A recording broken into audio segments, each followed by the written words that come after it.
بسم اللہ الرحمن الرحیم۔ عزیز طلباء و طالبات،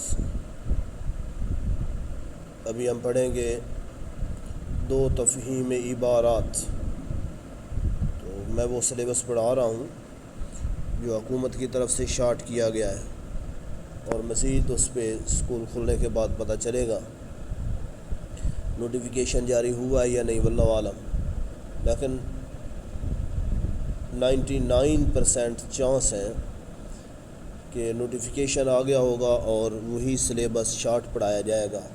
تو اس کے مطابق ہی میں نے آپ کو سبق پڑھائے ہیں، اس کے مطابق آپ کو میں نے غزلیں پڑھائی ہیں، اور اس میں 2 نظمیں ہیں، اور یہ تفہیم عبارات ہیں۔ وہ دیکھ لیں تفہیم عبارات، یہ شرح سرمایہ اردو سے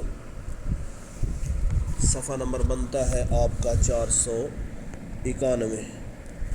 تو اس میں یہ ہے، مختلف انسان مختلف زبانیں بولتے ہیں، زبانوں کو ان کے ماہروں نے مختلف خاندانوں پر تقسیم کر رکھا ہے۔ ان میں 2 خاندان بہت مشہور ہیں، ایک سامی اور دوسرا آریائی۔ سامی خاندان میں عربی اور عبرانی وغیرہ زبانیں شامل ہیں۔ آریائی خاندان میں نہ صرف پاکستان اور ہندوستان کی بہت سی زبانیں شامل ہیں، بلکہ یونانی، اطالوی، جرمن، فرانسیسی اور انگریزی زبانوں کا شمار بھی اسی خاندان میں ہوتا ہے۔ دراصل آریائی خاندان زبانوں کا بہت بڑا خاندان ہے، اور اس سلسلے کا کوئی دوسرا خاندان اس کی وسعت کی برابری نہیں کر سکتا۔ زبانوں کے آریائی خاندان کی شعاعیں پاکستان، ہندوستان، ایران، انگلستان اور یورپ کے مختلف ممالک تک پھیلی ہوئی ہیں۔ آگے یہ سوال نمبر 1 ہے، زبانوں کے 2 مشہور خاندان کون کون سے ہیں؟ جواب: دنیا میں زبانوں کے 2 خاندان پائے جاتے ہیں، وہ درج ذیل ہیں: سامی خاندان، آریائی خاندان۔ سوال نمبر 2، عربی اور انگریزی کس خاندان سے تعلق رکھتی ہیں؟ جواب: عربی زبان کا تعلق سامی خاندان سے ہے، جبکہ انگریزی زبان کا تعلق آریائی خاندان سے ہے۔ سوال نمبر 3، آریائی خاندان کی جن زبانوں کا اوپر ذکر کیا گیا ہے ان کے نام لکھیے۔ جواب: آریائی خاندان کی جن زبانوں کا اوپر تذکرہ کیا گیا ہے وہ درج ذیل ہیں: نمبر 1 یونان، نمبر 2 اطالوی، نمبر 3 جرمن، نمبر 4 فرانسیسی، نمبر 5 انگریزی۔ سوال نمبر 4، دنیا کے کون کون سے ممالک ایسے ہیں جہاں آریائی خاندان کی زبانیں بولی جاتی ہیں؟ جواب: وہ ممالک جہاں آریائی خاندان کی زبانیں بولی جاتی ہیں وہ درج ذیل ہیں: پاکستان، ہندوستان، یونان، اٹلی، جرمنی، فرانس، برطانیہ۔ سوال نمبر 5، ہماری قومی زبان کس خاندان سے تعلق رکھتی ہے؟ جواب: ہماری قومی زبان کا تعلق آریائی خاندان سے ہے۔ اگلا پیراگراف، ہم عصروں اور ہم چشموں کی رقابت پرانی ہے اور ہمیشہ سے چلی آتی ہے۔ جہاں تک مجھے ان سے گفتگو کا موقع ملا اور بعض اوقات چھیڑ چھاڑ کر اور کرید کر دیکھا اور ان کی تحریروں کے پڑھنے کا اتفاق ہوا، مولانا اس عیب سے بری معلوم ہوتے ہیں۔ محمد حسین آزاد نے مولانا شبلی کی کتابوں پر کیسے اچھے تبصرے لکھے ہیں، اور جو باتیں قابل تعریف تھیں ان کی دل کھول کر داد دی ہے، مگر ان بزرگوں میں سے کسی نے مولانا کی کسی کتاب کے متعلق کچھ نہیں لکھا۔ لاہور میں کرنل ہال رائٹ کی زیر ہدایت جو جدید رنگ کے مشاعرے ہوئے، ان میں آزاد اور حالی دونوں نے طبع آزمائی کی۔ برخاست، حب وطن، نشاط امید اسی زمانے کی نظمیں ہیں۔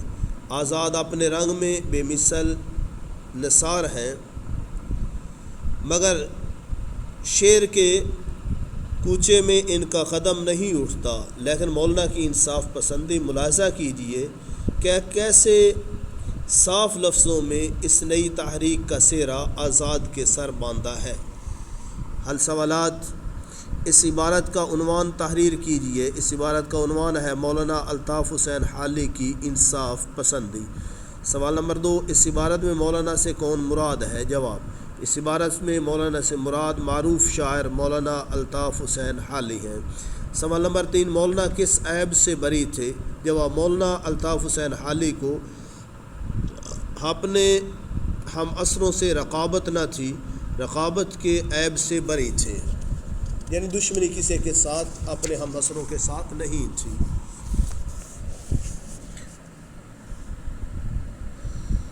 سوال نمبر 4، جدید رنگ کے مشاعروں میں کس قسم کی نظمیں پڑھی جاتی ہیں؟ جواب، جدید رنگ کے مشاعروں میں مدرجہ ذیل اقسام کی نظمیں پڑھی جاتی تھیں، جیسے برخاروت، حب وطن، نشاط امید وغیرہ وغیرہ۔